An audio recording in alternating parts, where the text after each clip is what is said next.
The Catholics of Oz is brought to you by the Star Quest Production Network and is made possible by our many generous patrons. If you'd like to support the podcast, please visit sqpn.com/give. You're listening to episode 34 of The Catholics of Oz.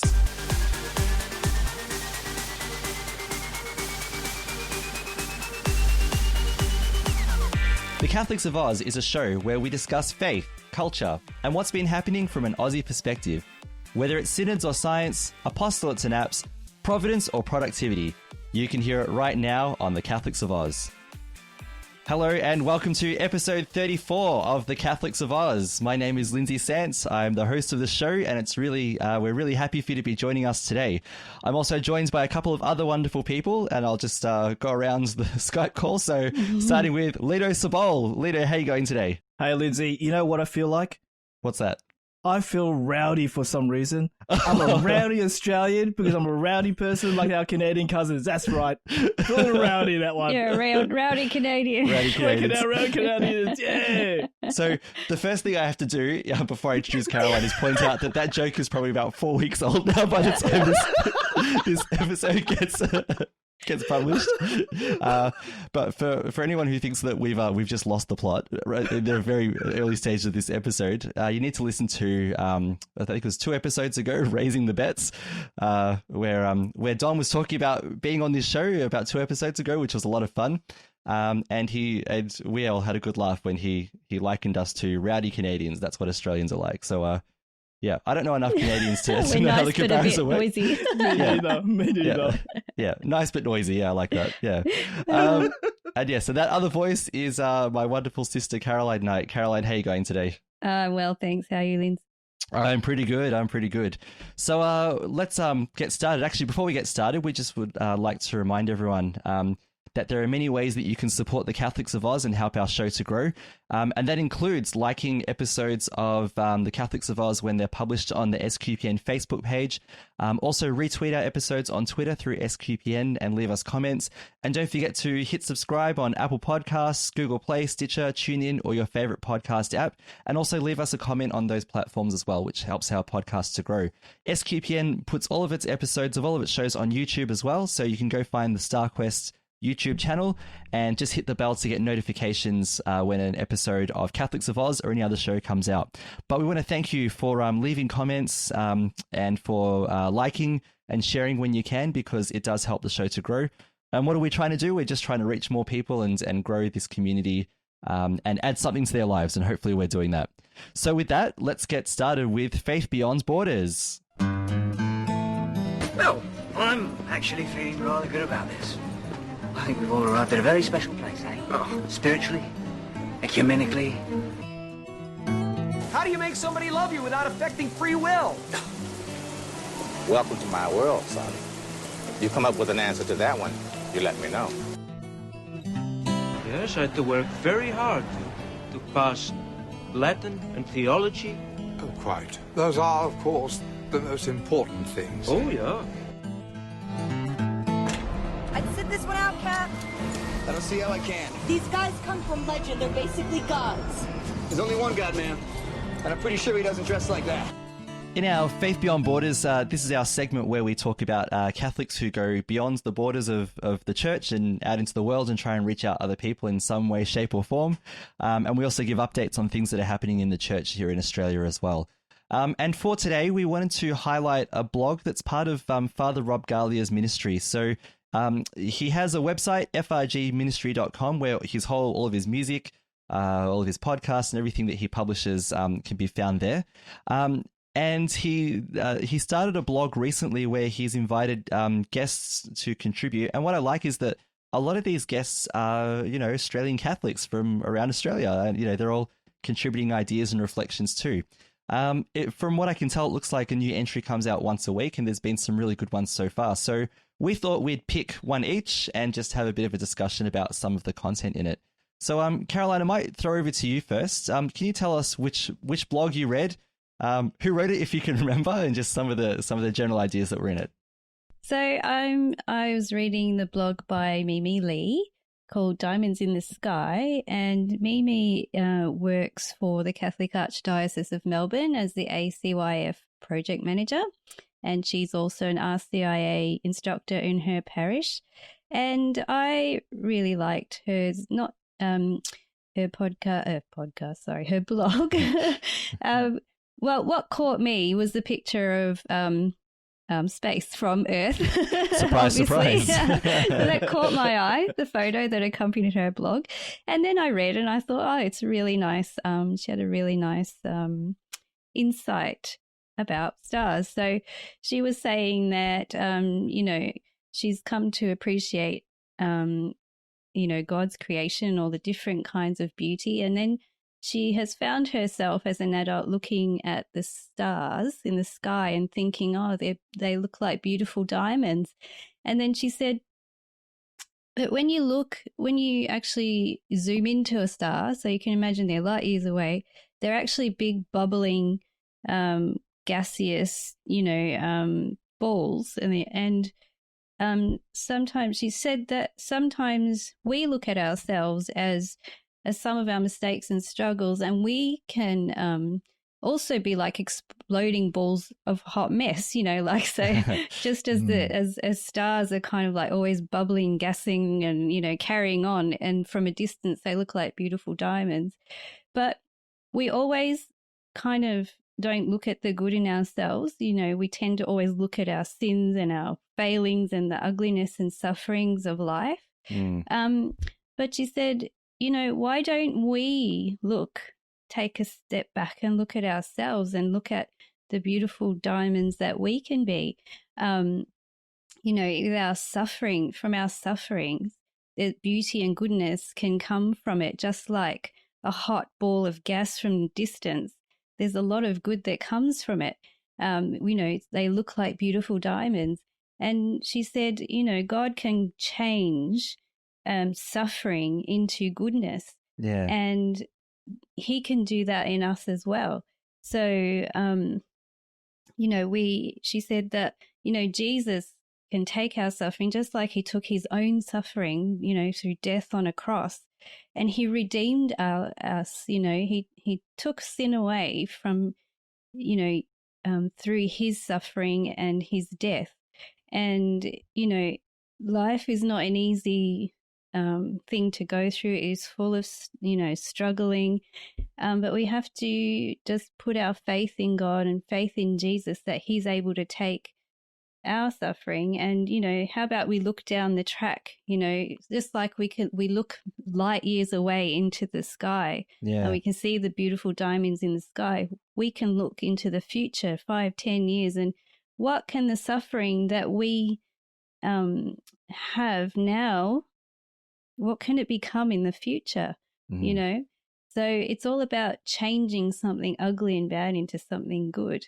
And she does say that our journey to holiness is not an easy road, and the saints that have come before us can assure us of this reality. A lot of saints have had a hard life, and that's why we look up to them as role models. Obviously, they've gone through hard things, but a lot of good has come from them. I mean, nothing in our life, that we do that's worthy of doing comes without suffering. Everything we do that,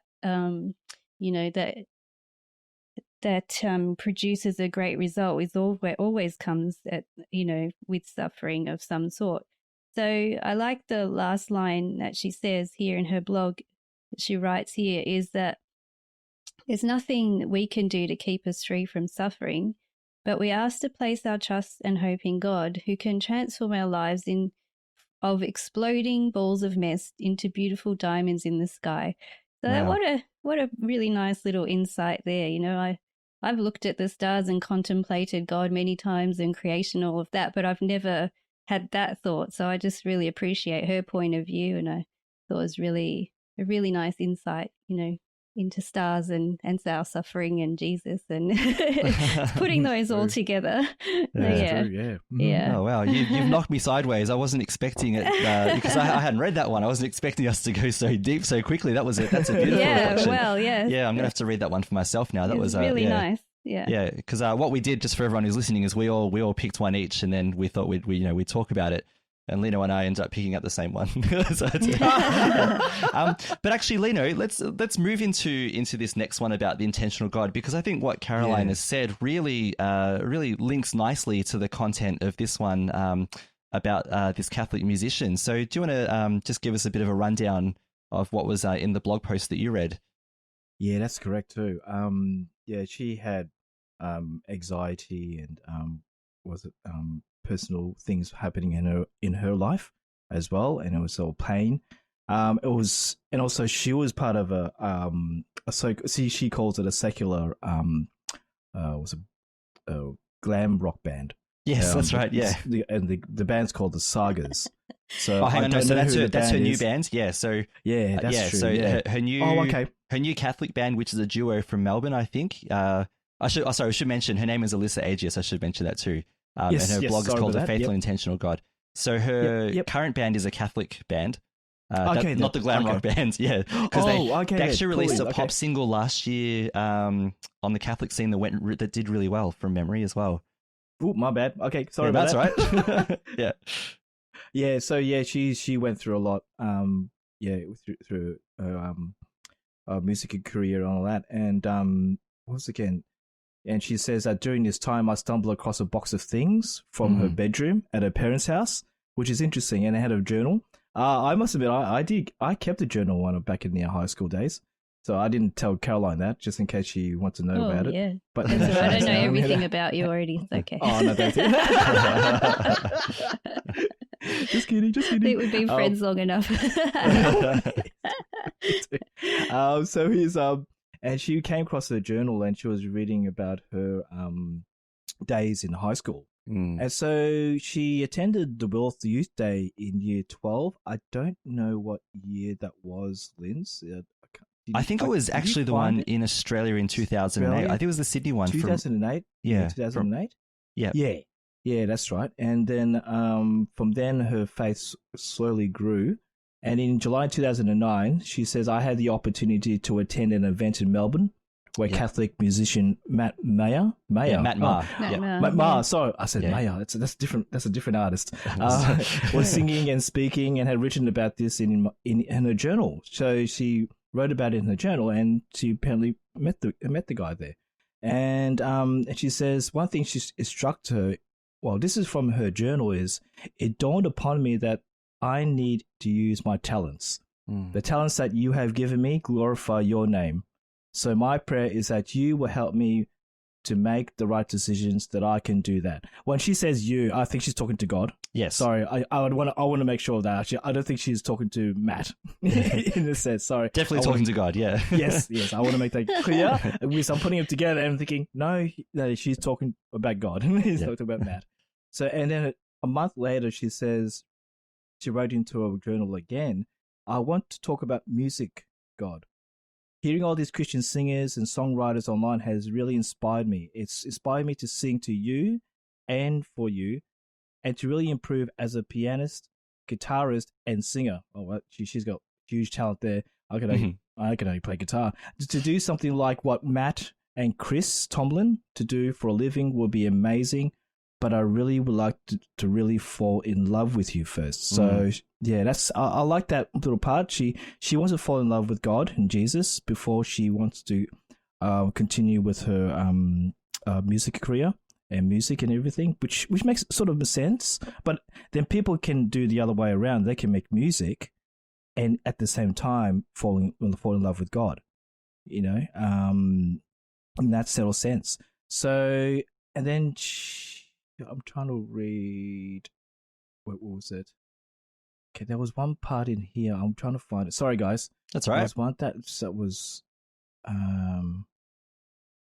Okay, here we go. So, like Caroline said about her blog as well, and this one here it ties with it when she says, "Whilst reading this reflection, I originally just scrolled through Facebook and came across this post from the page, Faith, food, and fitness. Okay, all right. So, which sums it all up perfectly. Anyone that has grown mentally, physically, or spiritually knows that growth is not found in comfort. Yeah. So, and then she quotes from the Bible, "My fellow believers." This is from James. Sorry. My fellow believers, when it seems as though you are facing nothing but difficulties, see it as an invaluable opportunity to experience the greatest joy that you can. For you know that when your faith is tested, it stirs up power within you to endure all things. And then, as your endurance grows even stronger, it will release perfection into every part of your being until there is nothing missing and nothing lacking. So I like that very quote, especially when in this sort of time you have to find that strength. I like that quote connecting with that. So yeah. Yeah, it was a really powerful piece. I really enjoyed that one too. And it was interesting that she was talking about her emerging faith, because I think, what was it? It was recently that she was going through a bit of a crisis of anxiety. Like she said, I've never felt this before. Generally my life has been organized. I'm proud of, where I've ended up and what I've managed to build. And didn't think this would ever happen. And so she has this anxiety, like this attack, this panic kind of thing.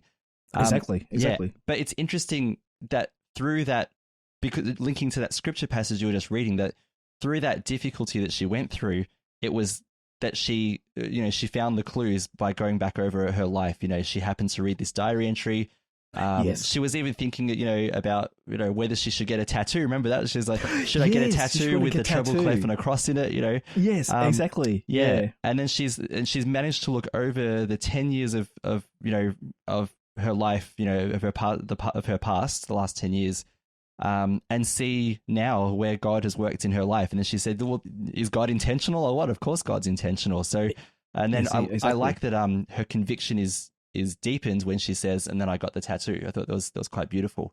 Yeah, exactly. It was really funny when she said about the tattoo. Then I need to go back to Father Rob Gillier. He was talking about tattoos. Yes, he's got a great post on that. Yeah, on his YouTube channel about tattoos. So I have to read about that too. So I thought, okay, that's interesting with that sort of reference. Yeah, yeah. We might put that as a link in our show notes. Actually, I'll do that later on.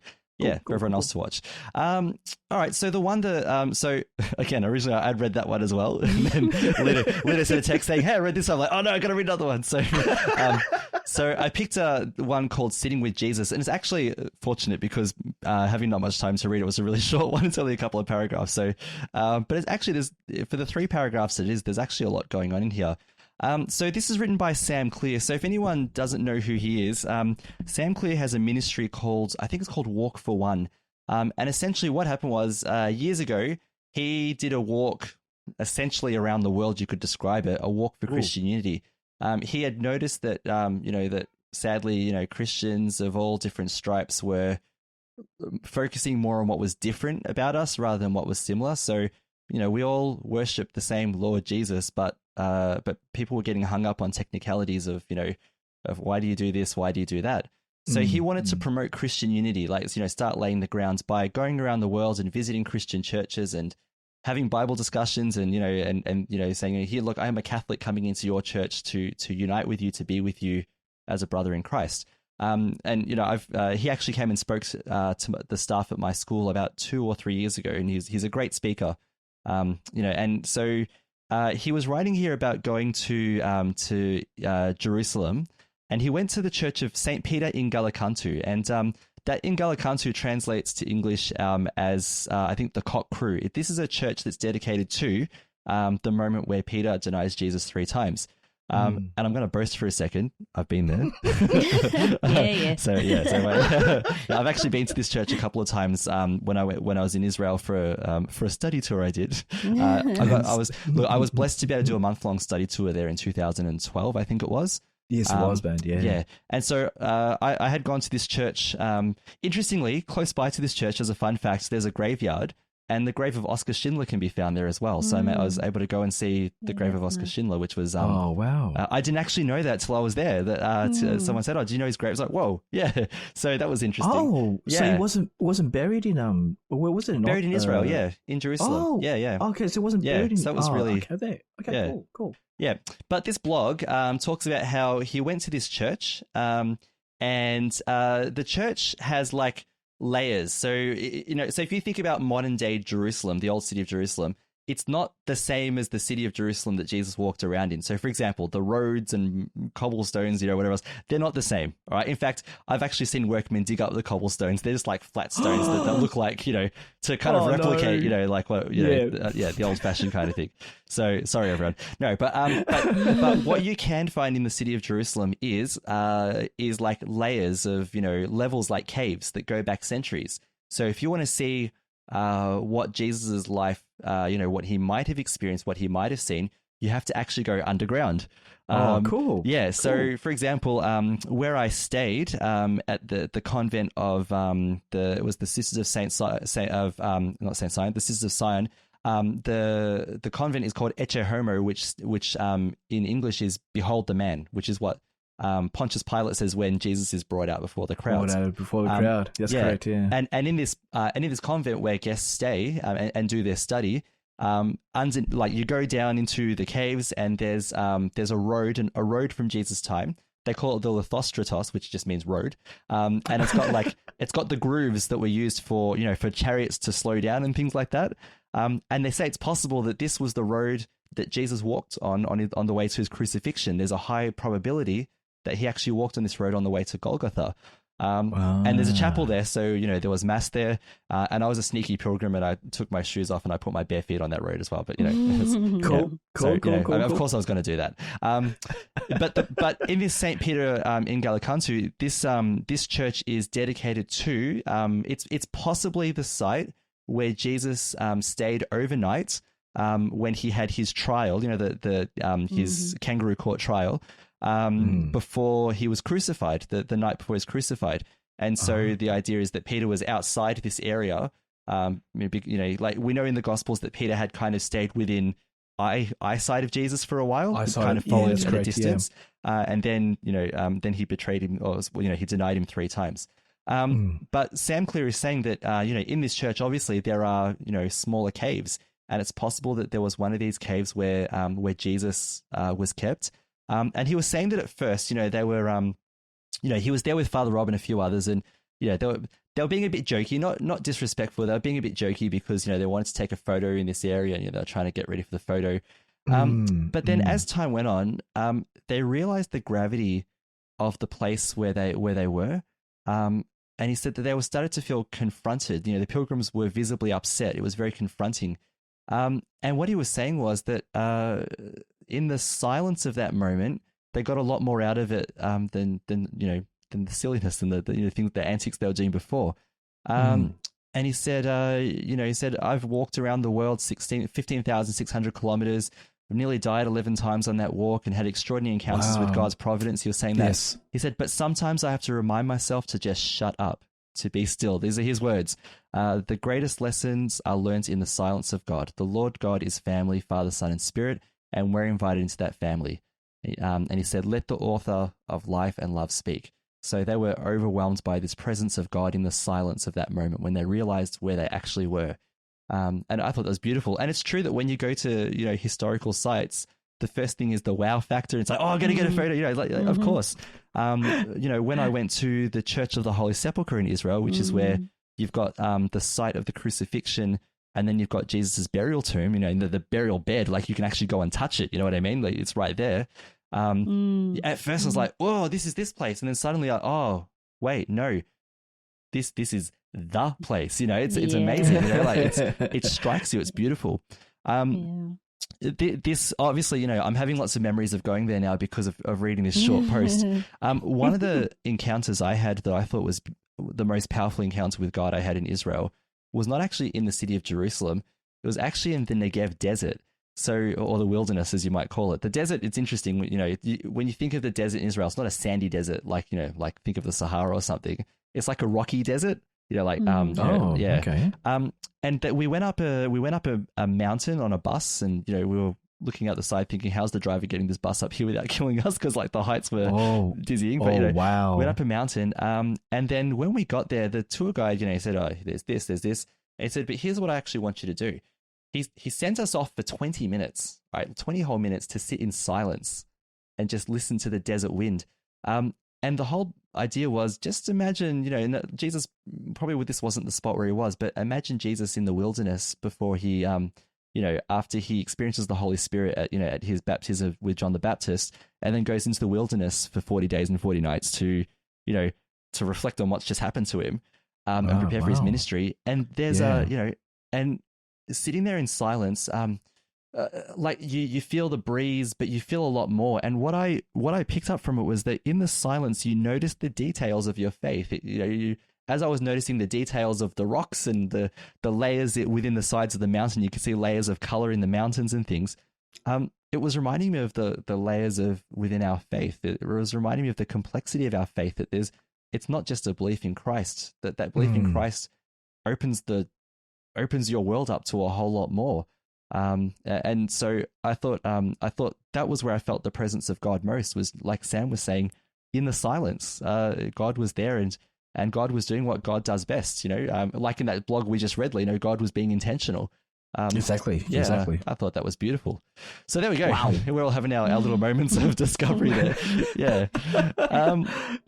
So let's move on in our Faith Beyond Borders. We just wanted to do a quick update on what's happening in some of the dioceses in Australia in terms of the easing of restrictions from the COVID-19 situation that's happening. So first of all, we'll just start with the Archdiocese of Melbourne. So recently, the state government, with Daniel Andrews, our Premier, was saying, we're going to open up this, we're going to open up that. And he mentioned, I said this last podcast as well, and we're going to allow churches to open and have this many people as well. So as of tomorrow, I think it is. Tomorrow. Yeah. So churches will be able to open up and have, I think it's 20 people.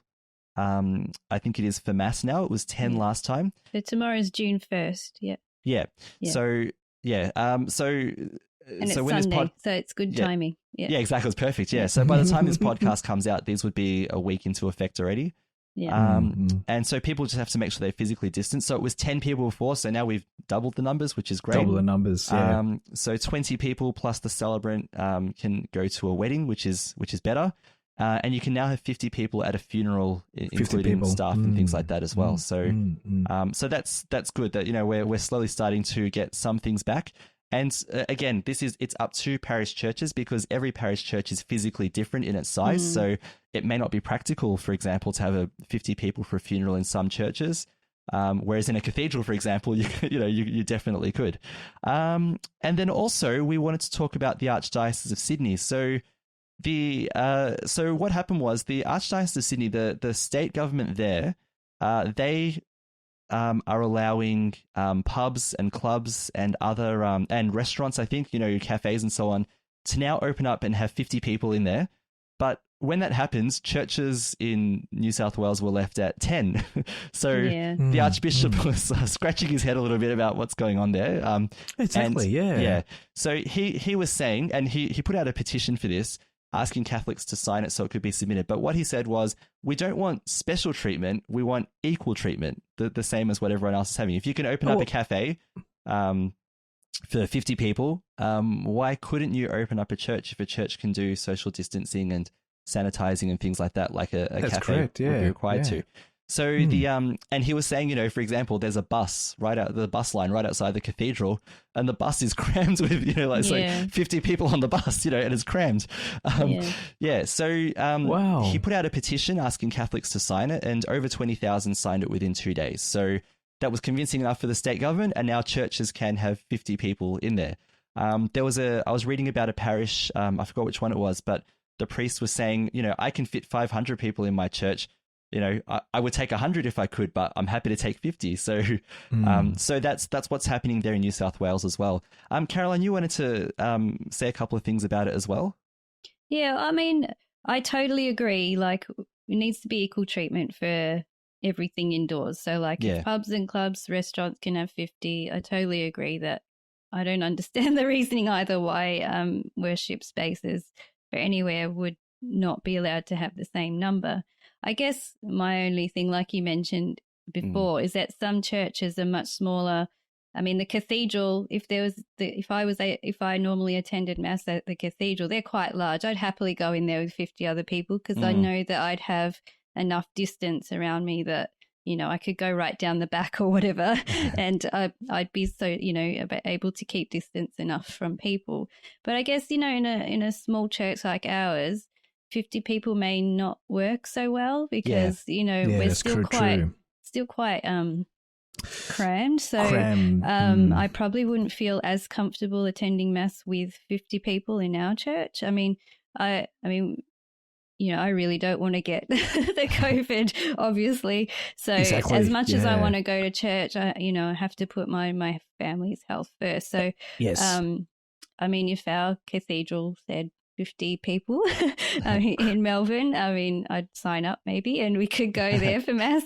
But exactly. Yeah. So, no, I totally agree. I respect Anthony Fisher 100%, and I think he did a good thing, but we do need to take into consideration, like you said, the physical space of the church, I'm a bit hesitant to go to cafes and things as well. And Same. even my own workplace, like, we have an office space with quite a few people and I'm not keen to go back into the office yet, So it's not just for church. For any indoor place, so.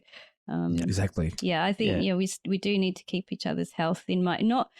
Not just protecting your health, but to protect everyone's health. So we need to keep this, keep the social distancing in mind, and to be considerate of others, not just ourselves. So I think the New South Wales government, from what I was reading, they were reacting to that there were a couple of situations with churches, and obviously we're talking about anecdote now, churches around the world where... for sure. So I think most recently there was one in Germany where I think 40 people from memory. But the thing is, they didn't practice social distancing. And that's the packed difference. The churches in. It's a different social. It's a different situation completely. If you look at churches in Italy now, they have all the what do you call it?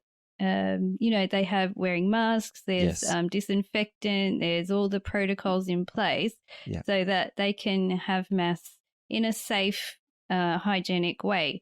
Not like, I've also heard of some churches in America who are not listening to the rules and, they're making each other sick as well. Yeah. Oh, so, the Germany one was the latest one. So, I am happy with it myself. Not that I'm ruling, but I'm okay with going to mass if we can keep safe. Yeah, that's correct. Yeah. That's correct. And that's the bottom line, really, isn't it? Yes, I think, and that's what we're talking about. All right, so maybe it's okay for the New South Wales state government to be cautious, but they're being cautious based on some. Now, I don't want to judge completely, but sometimes on cases of people who have done the wrong thing, and then in other cases, and so now they're just like, oh, maybe not. But what we find here is that our bishops. I'm not comparing bishops, sorry, but our bishops here in Australia have been onto this. They've been very, very careful, and they've followed all the guidelines, going right down to the point where 100%. We reached a stage where you could only have 2 people in a church. Where it was the priest and the guy who's streaming. The guy who's streaming. Exactly. So and what great work they've done for us too. Our priests, our bishops, all of them, and the lay people helping out. I think they've done a wonderful job. And absolutely, it's so good that we can continue to stream mass now. Even so. It has to be fair for everyone, It's not, like, you go to a cafe, even though restrictions are lifting now. I go to Kmart, for goodness sakes. I went this week. I haven't been to a shop for a while, but I thought, look, my boys need some extra entertainment. I'm just going to pop in and pop out. People aren't really social distancing in the shops either. No, so I know. Really, you can't just blame churches. I think now that with things opening up, what's to say that someone's sitting 1.5 meters away in a cafe, like you're sitting in an enclosed area. If someone's unwell and they sneeze, it's going to go through the whole cafe anyway. So I'm kind of, I don't want to be alarmist, but I'm kind of thinking that numbers are going to go up a little bit now after this, the opening up. So we need to be cautious still. We have to be careful everywhere. Not just churches. Exactly. You can't just single out churches. Everywhere. Yeah, it's everywhere. Yeah. Lino, have you got any thoughts on this story? Yeah, just everything you said that makes sense. And then of course, 50 people coming back. Sorry, 50? Yeah, in New 20. South Wales. Yeah, so 20 in Victoria and 50 in New South Wales. So yeah, it's interesting that, like what Caroline's saying about our church, being small and having extra like 20 people coming in. It may work or may not. It depends on how it's managed. Yeah. So we got pews and everything, but it seems like when we have pews, what would you say? How many people can fit in the pew? I'm just doing this. You could fit about 12 people in a row, maybe, if you wanted to. Yeah, we're not going to be doing that, but yeah. No, exactly. Yeah. It's just like that. Yeah.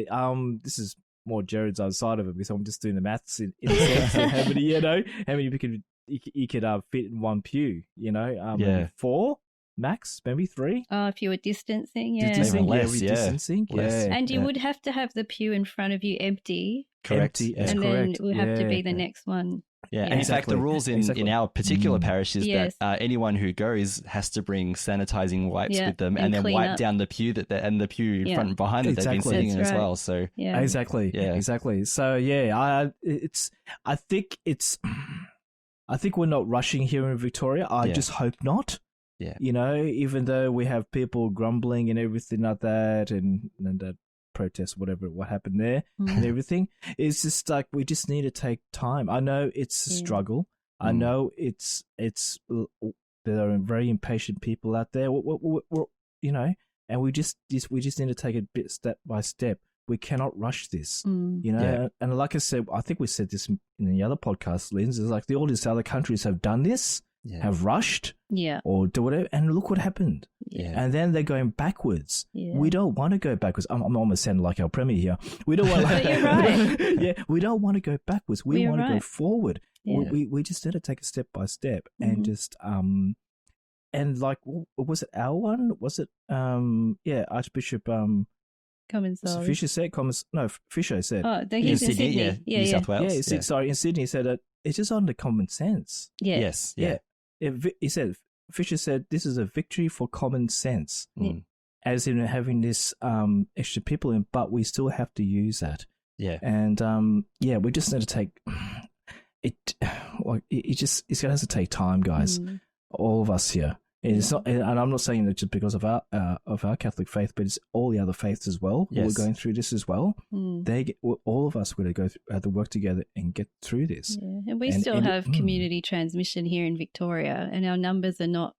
I mean, okay, compared to other countries, they're probably pretty low, but our numbers are not going down to 1 and 2. They're like 10, and we've had 21 at one time, and 21. We get in clusters. So you don't want to be in a cluster, is what I'm saying. No, exactly. No, definitely not in a cluster. Yeah, exactly.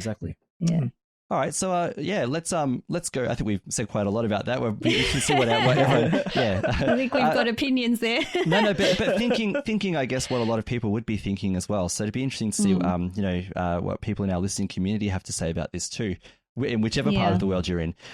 So let's move on from that topic, and this will be an interesting one. We're going to move now and talk about science. What a fine day for science. You have any hobbies? I collect spores, molds, and fungus. Can you reverse the polarity? I'll do my best. Science, science, science, science, science. Science, science, science, science, science. Yeah, I like science. So Caroline, now Lino, first of all, you and I, in our last podcast, we talked about how excited we were for the launch of these 2 astronauts with their SpaceX Falcon rocket. They're going to be docking with the International Space Station. We thought this is going to be great. Can't wait to watch it. Things like that. Caroline, this was something that you asked us to talk about. We were happy to do that. We were excited, and so I know that Caroline, you and I woke up for the 6:33 a.m. Australian time launch a couple of days ago, and our brother Paul did. We're all going to watch it. Lino, I don't know if you got up or if you kept getting your 40 winks or. Yeah, I know. I was telling Paul because it was funny thing is I asked Paul if you want to play COD with me. Anyway, that's another story. And then he told me I was up all this morning waiting for a rocket launch. Oh, awesome! So I told him that my my alarm goes off about 6:20 a.m. every morning. Well, not every morning, definitely for work. And so I slept there listening to the radio. Yeah, yeah. So it told me if the launch was going to happen or not. Right. If it was going to happen, I was up. Yeah. I was going to get out of bed, get dressed quickly, and just sit out there and watch it on the TV. Yeah. But I heard about it was, I was about to say denied, delayed. Yeah. And I went, okay. So I went back to sleep. Yeah. Yeah. So no dedication, Lino. Yeah. No dedication. Hold a minute. I was waiting for the news about it. Okay, the launch was about to happen. I was going to get out of bed, but then I heard it's not going to be... I'm sending you the link. You're going to click on it tomorrow morning and get up early and watch. You know what they say, Lino? It's the thought that counts, and you tried. It is, At least you thought about it. Yeah. So, two things. First of all, when this podcast comes out, the launch would have already happened. So, and I really hope it went well. So I'll say that. Yeah. But what time is it, guys? So our time bright and tomorrow early, at 5:20 in the morning. Yeah. Yeah. Yeah. 5. Okay. Yep. Okay. Yeah. All good. So we're all got to be. Thanks, it's gonna be interesting tomorrow. Yeah. We will be tomorrow for us as we're next time, talking. sorry. Yeah. Yeah. So for tomorrow for us as we're talking, but again, this would have been a week old by the time this podcast comes out. Yeah. Someone who didn't go back to sleep though, after the mission was scrubbed and delayed was Caroline, because Caroline was fascinated, and she's going to tell us about this. She was fascinated by the process of what it takes to actually exit the astronauts from a rocket that doesn't launch. Mm-hmm. So Caroline, over to you. Yeah, so, okay, I woke up bright and early, 6 a.m., getting ready, and I was listening, I tuned into the NASA channel on YouTube, and I was watching it go, and I was like, yes, okay, let's go, we're going to go. But then I realized slowly as they were doing the weather checks, no, yeah, okay, it's go for now, not sure the next call, we're going to check for the next call, next few minutes. Okay, 16 minutes, 54 seconds come. I hear over the intercom to the guys in the module there, guys, we're calling off the launch. And the guy's like, okay, that's fine. Gee, they were so cheery about it, I tell you. That's fine. If it was me, I'd have been like, what? What are you talking about? We've just been sitting here for hours. Anyway, those poor guys, but they're so professional. Also, saying all the explosives in the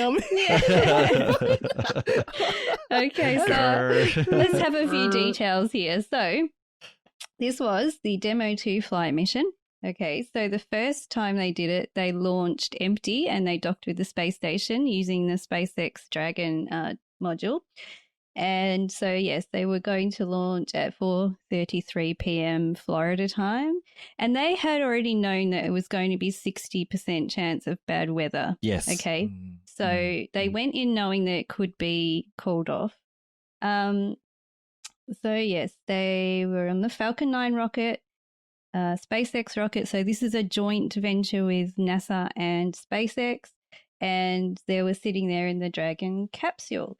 And can I just say what very cool suits the guys are wearing? Oh, yeah. And Lino, you sent a link to us the other day. And Go those ahead, Caroline. suits were actually designed by Jose Fernandez, who's into designing like Batman and Iron Man and all that, those kind of suits for the Hollywood movies. And when he was approached... Why did they have a cape? It needed a cape then. Where's the cape? Where's the cape? Where is the cape? All heroes wear capes, don't they? And they are heroes, these guys. Definitely are. And I just thought it was funny. I read a line in the article saying that I didn't know this was actually going, for space. I thought it was like for a movie. So anyway, exactly. Isn't that really cool? Back to the thing. So 16 minutes, 54 seconds, the launch was called off. And so at that time, the weather call was made, we're not going to launch, the weather's just too bad. Yeah. This point also, liquid oxygen was about to be loaded, and they decided this was a good cutoff point. Let's not load the liquid oxygen. Let's just stop it here. So really, they had violated 3 weather rules, they said. So there was a high chance of electrical charge in the atmosphere would have been disastrous, and there wouldn't have been a clear path for flying and for any abort that could have happened. So this they've designed this so that an abort can happen at any stage of the flight. So there's no restrictions. They can just press abort and the guys will be flung out to safety. But it would have been too dangerous even for this. So they're really taking the astronauts' safety into account here. And the launch actually could have triggered lightning. There was that much electrical charge in the atmosphere that it was really not a good idea. So, they just said everything has to be perfect. These are human lives. They can't risk it. So, so what they do is they pick a time and they have to go exactly at that time. If they decide not to go at that time, they can't say, let's launch an hour later or whatever because the weather's cleared up. It doesn't work like that. First of all, they may not have enough fuel because the space station will be moving out of the position. And so it wouldn't have worked out. They actually planned the trajectory down to the last, it's just really precise. So so also they also plan these launches for the sleep cycle for the astronauts. So the guys would be launched. They'd have a period of 8 hours where they can sleep, and then they'll be ready to dock because it's about 19 hours that they're up. Up there before they get to dock. And also they time it with the sleep cycle of the astronauts on the ISS. So they don't disrupt anybody's sleep cycle because sleep is extremely important, especially when you're doing these kind of maneuvers, and when you're in space, you're already kind of out of whack. So they have very, very detailed sleep cycles. Yeah, they're on a very strict schedule. As a person who's tried the ISS space simulator online, I can imagine how important sleep would be because I cannot dock that thing.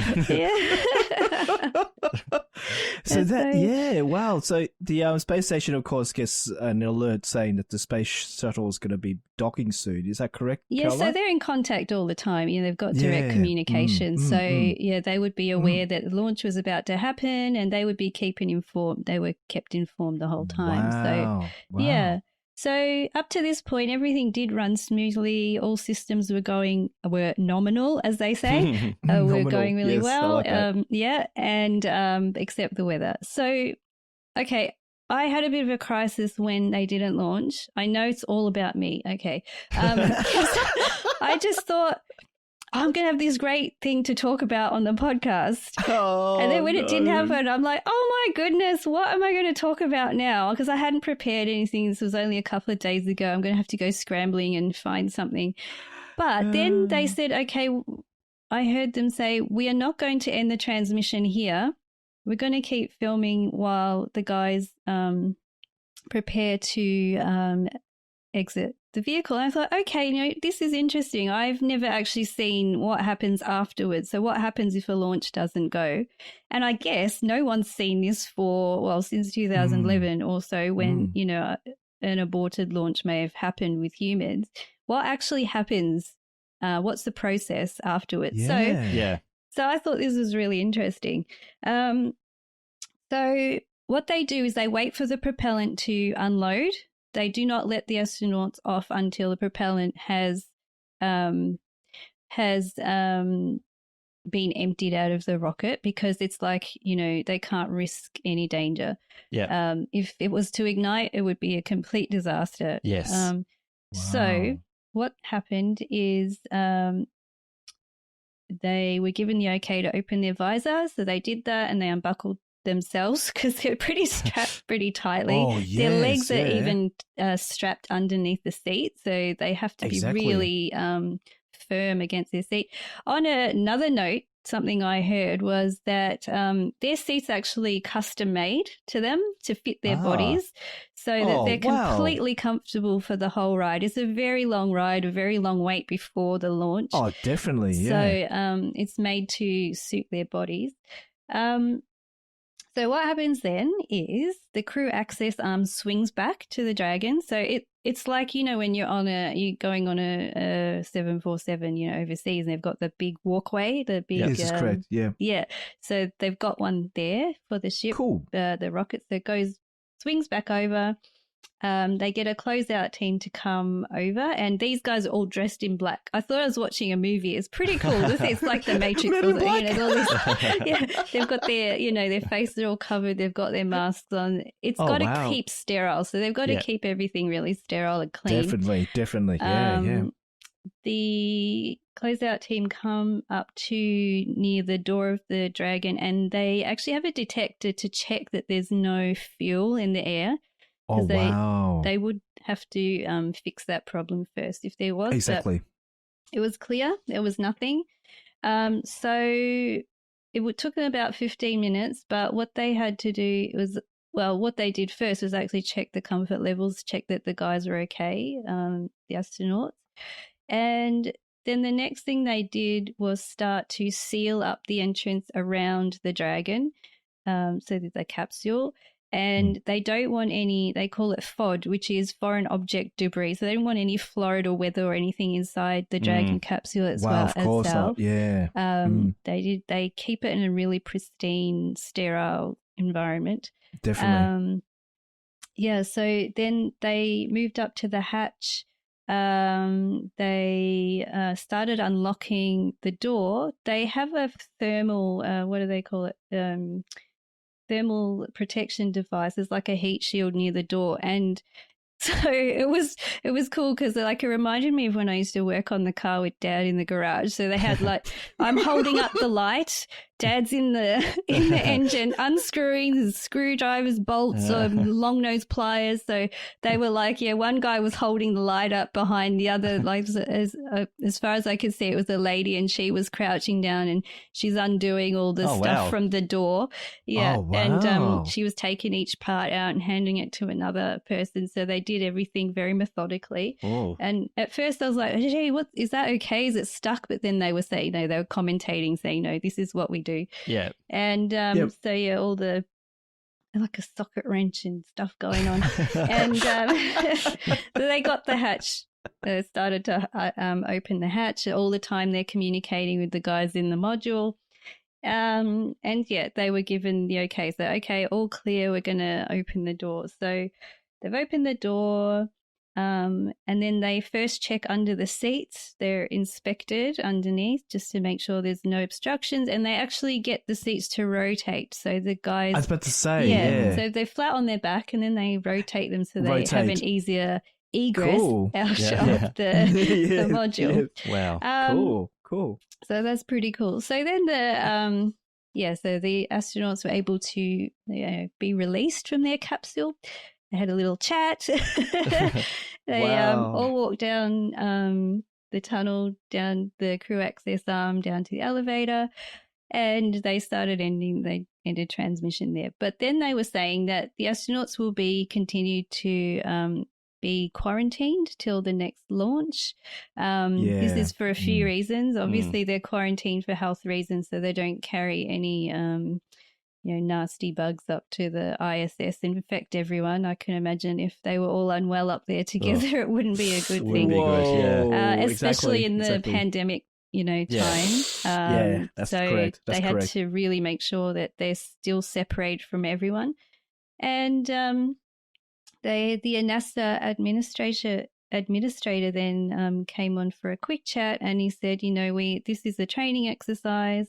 It is a test flight, so, they're still learning, and they learnt a lot. Just even though the ship didn't take off, they did learn a lot about, what happens, when the launch is aborted, and they learnt a lot about the systems and everything. And he basically said, if we're not ready to go, we do not go. Yeah. So, and, there's this certain, he was asked, is there a pressure? Do you feel like you have to go? Because everybody's watching you. Do you feel like you have to launch? And he said, we're not going to go unless it's 100% perfect. 100% perfect. Yeah, exactly. So I'm looking forward to, so it will be tomorrow morning, the 30th.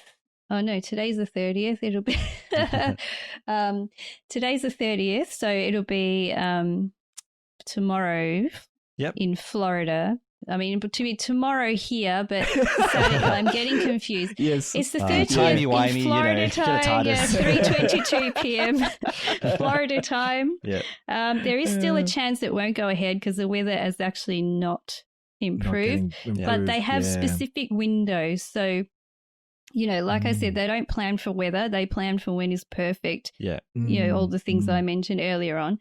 So it'll be a bright and early 5:22 a.m. launch here in Melbourne. So, yes, I'll be getting up 5 something just before then and I'll be watching. So I wish them, very well. I know this will be a week after, but we'll be praying that everything goes well and let's see how it goes either way. Absolutely. And we'll obviously mention a follow-up in the next podcast. Definitely. Cool. And it's a bit of a family custom. We just started, well, it kind of started with, it was the launch of the Altair rocket, I think it was a week ago or something, but we thought as a family we'd just start getting on Skype and watching rockets. So I did it with our brother Paul and that was very Mum. silly time, wasn't it? Is it midnight or something? Yeah, close to midnight. Yeah, so I think you already gone to sleep. I cannot stay up. I'm very bad. I can get up early, but I cannot stay up. There's no chance. Yeah, exactly. So we'll hop on Skype with Paul and Marilyn and maybe Mum tomorrow. And Lena, actually, you're welcome to join us. There's an invitation to our podcast. Join us on Skype tomorrow if you're up at 5 a.m. something. bright and early. My goodness me!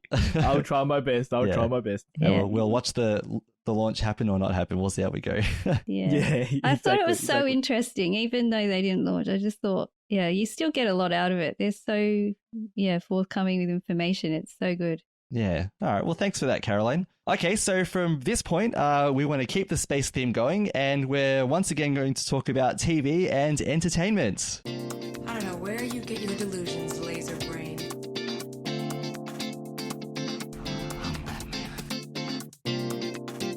This is not what we came here to do. No, but it's what I'm going to do. I have a plan. You've got a plan. I have part of a plan. Are you not entertained? Are you not entertained? So this was a last-minute put together. So here's what happened. All of us knew, and we were excited for Netflix's new series, Space Force. Being the spacey things that are going on right now. And so last night, while I was getting the notes ready for this podcast, I saw, I got a notification on my phone, Space Force with Steve Carell is out on Netflix. And I know that we've all got Netflix, so I just sent a message to you guys saying, hey, do you guys have time? Let's just watch the first episode and review the first episode, talk about it for people, like as it comes out. So you guys were able to do that. So I watched one episode. Caroline managed to watch 2. Lino got excited, and you watched 4 episodes, didn't you? I watched 4. Oh, goodness me! So in the greatest spirit of binge watching, you've got there. Yeah. We just wanted to review the first episode and talk about whether we recommend it or not. To give the usual warnings as you would with content. But this is essentially, so from what I can gather, this is a series which is a bit of a parody on the idea that the United States is creating a new branch in their armed forces called the Space Force. Long overdue, I must say. Long overdue. Yeah, it's about time. I want to see some X-Wings, America. Let's go. Yeah, and I want to see people being called spacemen. Oh, yes. Oh, that was so good. Yeah. I love how, So we'll get to that. Say Space Marines. Yeah. Space Marines. Not yet. Not yet. So it even, it kind of, it takes digs at the current United States president. So it doesn't mention him by name, but, there's jokes about the president. We've got to do this because the president's tweeted about it now. As everybody there's all this. Yeah. So basically, Steve Carell's character, General, he's a 4-star general. So General Ned is his name. Ned. And his job is to basically get the Space Force up and running, literally off the ground. And the mantra they keep saying is, boots on the moon. Boots on the moon. Boots on the moon. Boots on the moon. Yeah. So we're just going to talk about the first episode briefly. We won't talk about any others, although I think Lino and Caroline are probably going to drop a couple of hints about a couple of things. We'll talk about the first one first, yes. So this episode for me, it doesn't tell me enough to say whether I would recommend people watch it or not. I probably need to watch a little bit more to get a better view of it. That's because correct, it was great. I loved it. You know, I loved the characterization and all that. But it was strange. I think like in the so his decision making process. Maybe it's his character. It's like, are we going to launch or not launch? And he's like, yes, no, yes, no, yes, that kind of stuff. Yes, I won't go too spoilery, but he's moving his family to Colorado, and suddenly like his family is different. Like his wife is in prison, and we don't know why. We don't know why yet. I'm assuming they'll tell us later. Played by Phoebe from Friends. I'm sure I keep forgetting the actress's name, but Lisa Kudrow. Yeah, she's a genius. I think she's so funny. Yeah. But the thing is, it's funny. Like, it's a good laugh out loud. It's hilarious. It's not. I don't think it's heavily political. It takes. There's digs at Donald Trump and things like, but it's not really. It's not. It's not overtly. Political. Favoring one side or the other. It's just poking fun at what's happening, I guess, right now. Yeah. It's like the real scenes, behind the scenes at NASA. No, I'm sure they're not like that. Don't worry. I'm sure I hope they're not like that. Yeah. They're so fun. Oh my gosh. Yeah. Yeah. And the his sort of chief sciencey guy played by John Malkovich. Is that correct? Yeah. Yeah. Oh, great actor. They've got a great dynamic, those two. That the highlight to me is there are actually so many great actors in this. Yeah, there so are. Many recognizable actors. They're hilarious. Perfect. There was that guy whose name I can't remember from the Drew Carey show. He's in there as it's like, right. You go, oh, I've seen that guy in this show. So we heard before. Exactly.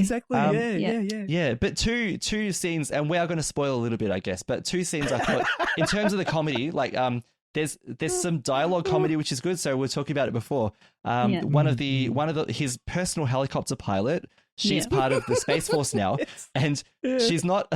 She can't call herself like a Marine first class or something. She's a spaceman first class, and she's really embarrassed by the name. Don't be ashamed. Don't be ashamed of being in Space Force. Exactly. And then going on, it's when he's advertising the Space Force to a local high school, and he's encouraging kids to join up and become space cadets. Yes. And so, and they're like, some kids are like, yeah, this is really good, and others like eye rolling, but become a space cadet. That was really good. And the other thing I really loved, incidentally, is like there's a montage of like things that have happened in the past, and there's this bit where Steve Carell's character leans up and puts his foot on a console and accidentally hits a button that launches a rocket, which I thought was hilarious.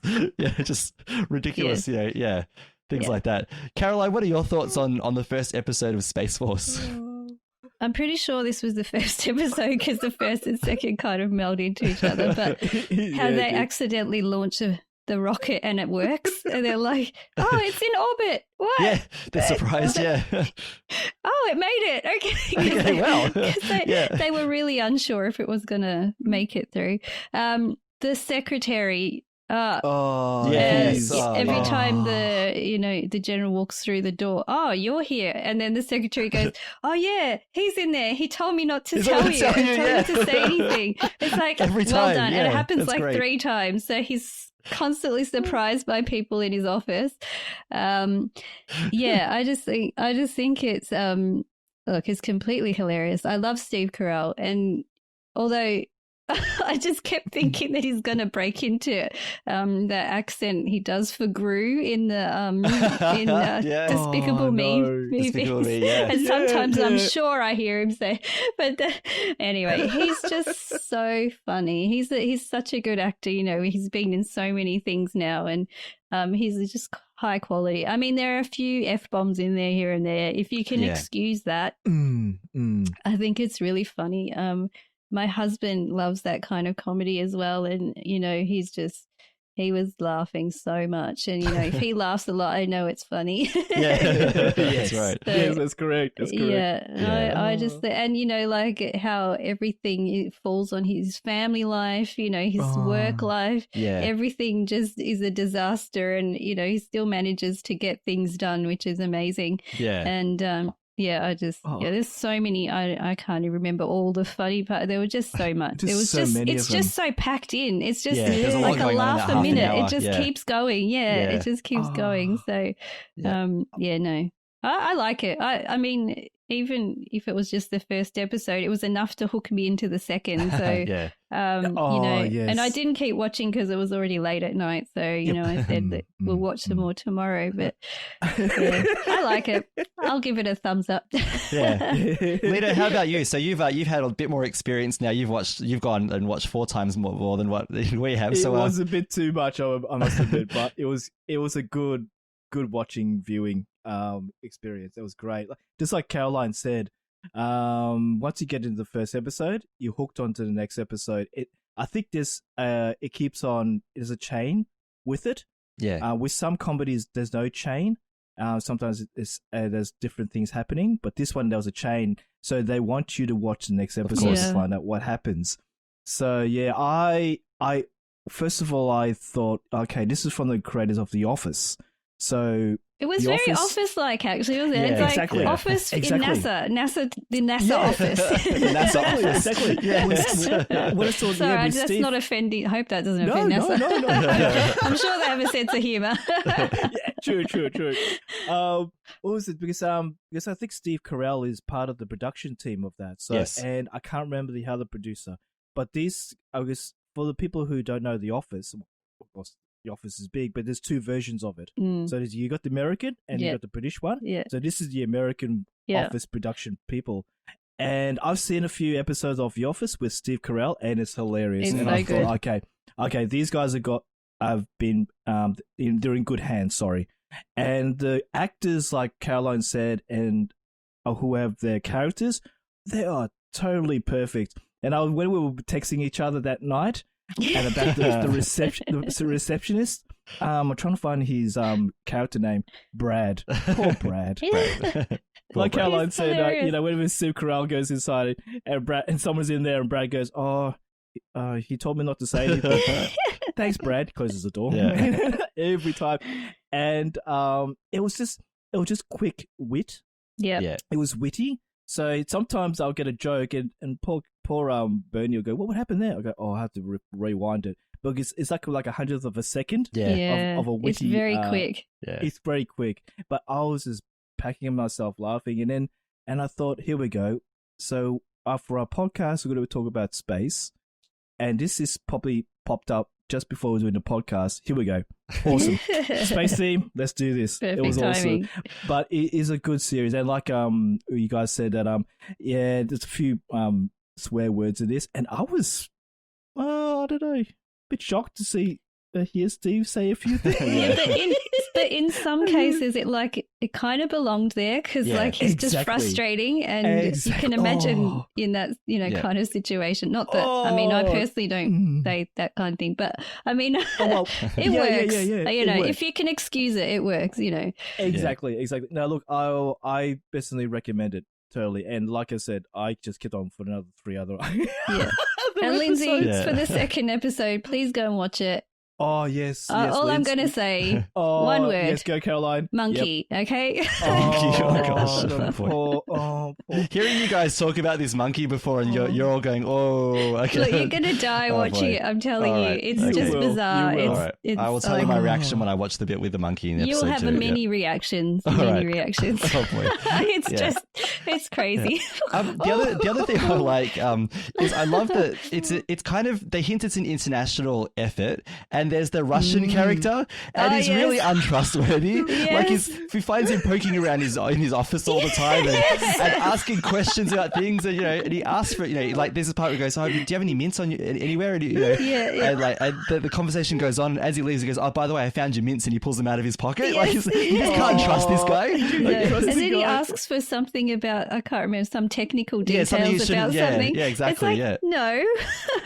He's like he's a spy, but not a spy. Like he's trying to be trustworthy, but he acts really, really suspiciously all the time. I enjoyed that. So I think probably recommendations all around. I want to get more of a feel of the show just after episode 1, so I'll tell you how the monkey goes. Oh, get onto it. Yeah, interesting. I was looking at Rotten Tomatoes. So interestingly, the reviewers didn't like it. It got 33. It got 33%. No sense of humor. That's but why. the audience gave it. I think it was like 77 or 70, somewhere in the 70s. Anyway, so the audience have been enjoying it. The reviewers apparently hated it, which seems to be what I don't know. Rotten Tomatoes seems to have this disconnect between audience and review. I don't know what people are looking for. Yeah, I don't agree with the Rotten Tomatoes most of the time. Anyway, so we'd love to see what our listening community thinks about it as well. Yeah, there is we'll warn you. There are, I mean, there's not lots of swear words, but there are. No. I counted probably about 5 or 6 in the first episode. Yeah, there are spread over half an hour. So don't watch it around kids. No. But the good thing is, look, I've only seen the first episode. All right, but there was nothing crude. No adult humor, which was good. That was a pleasant surprise because when you watch a comedy, there's going to be something inappropriate, that they say. It's like, of course, yeah. So it was good not to have that. Now, Lino, I don't know 4 episodes in if there's more, but if that happens or not, but hopefully there's a few of them. Yeah. But like Caroline said, it's a good point that Caroline made is that the swear words. That makes sense. Yeah, it's context. If you know they're what well I mean. placed. They're well placed in the show. So it's all good with that. Yeah, if you know what I mean. So yeah. But I have to say, guys, John Malkovich, when he partners with Steve, that was great. The chemistry is good. I like that. I love the whole cast. I think they're all perfect. The whole cast Every single one of them.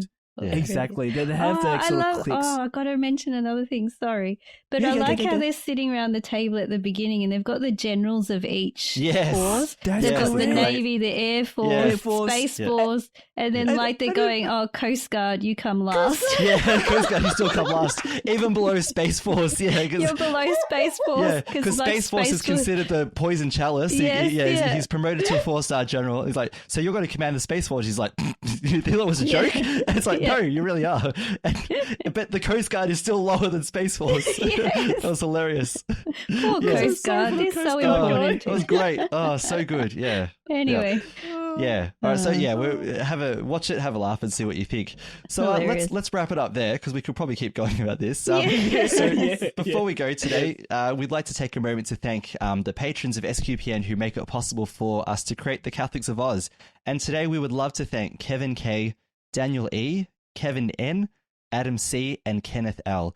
Through their generous donations at sqpn.com/give, they make it possible for the Catholics of Oz and all the other shows at StarQuest to continue.